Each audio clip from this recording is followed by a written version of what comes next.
Well guys, I got me a meal. It's kind of a strange way of it happening though.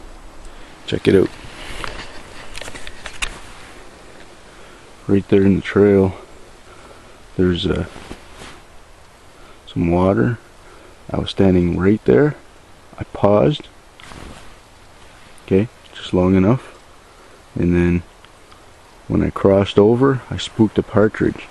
It was just in the bushes there. I didn't even see it. So when it spooked, it took off. And lucky me, it landed right here. So I took the shot. There it is. This one is it's a spruce grouse.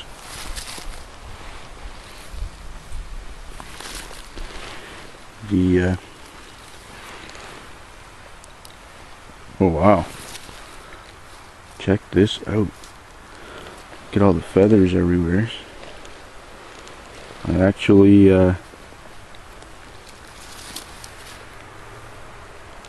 shot his head off.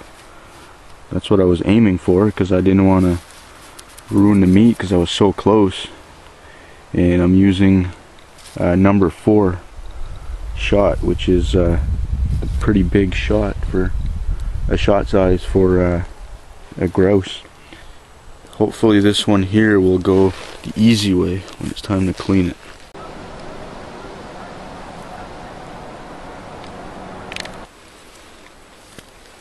Put both feet on the wings like this. Grab his legs. Put your feet close to the body so it doesn't slip.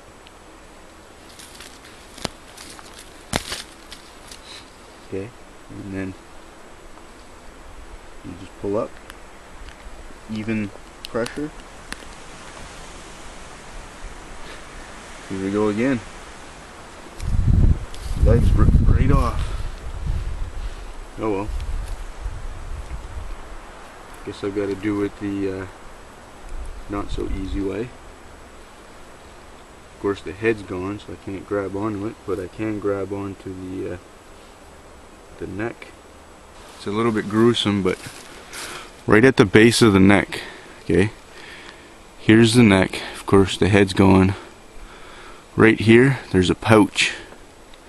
Okay, what this is, it's the bird will eat, food will go in here. Okay, the bird actually takes in more than it can digest.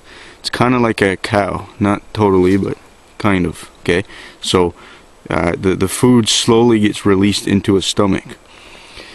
This tells me that there's some bad weather coming up, because the bird's stocked up on some food, so it can basically just sit under cover and slowly feed itself the whole while it's there.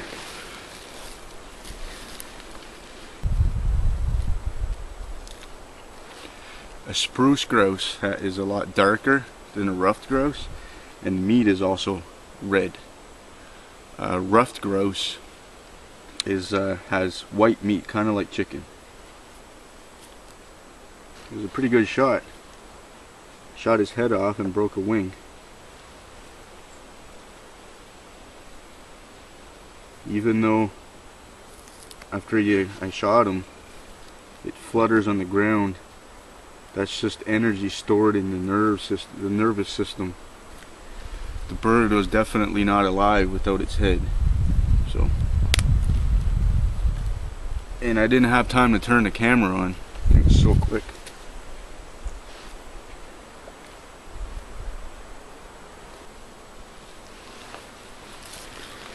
All done. Doesn't take too long.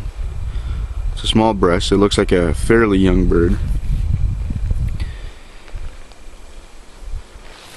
So I like to carry plastic bags in my pocket, or if I go to the store and get some groceries for my hunting trip, I'll keep the bags, shove them in my pocket so that I don't get blood all inside of my vest. This vest is nice. It has a pocket here. I can just go like this.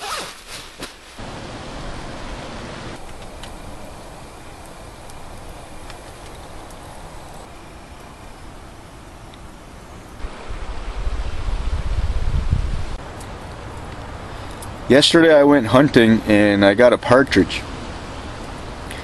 And in the video I told you that when the partridge eats, there's like a sack right at the bottom of their throat. That what they do is they'll pick up twigs and food and all that stuff and store it in there.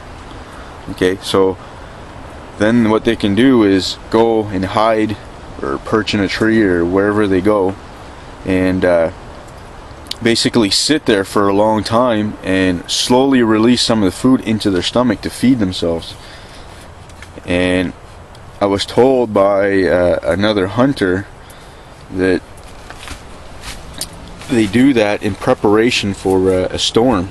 And the bird that I got yesterday had quite a bit of food in there. And anyway, sure enough, about 4 hours later, the sky went from a nice sunny clear day to the winds picking right up, clouding over, and then rain. So there is some truth behind that, because I've seen it for myself now. Not that I didn't believe this person, it's just, it's one of those things that experience sort of drives the point home. Sounds like a blue jay flying overhead. Oh, and I experienced something strange last night. I didn't know geese flew at night. I don't know if the flock got threatened by a predator or something like that during the night, but yeah, it was pitch dark and raining, and there's a couple flocks of geese that flew overhead. Even early this morning, before the sun came up, they were out there flying as well. So anyways, I thought I'd share that information with you. This is Jack. Hope you enjoyed my video. You take care, and I'll see you soon.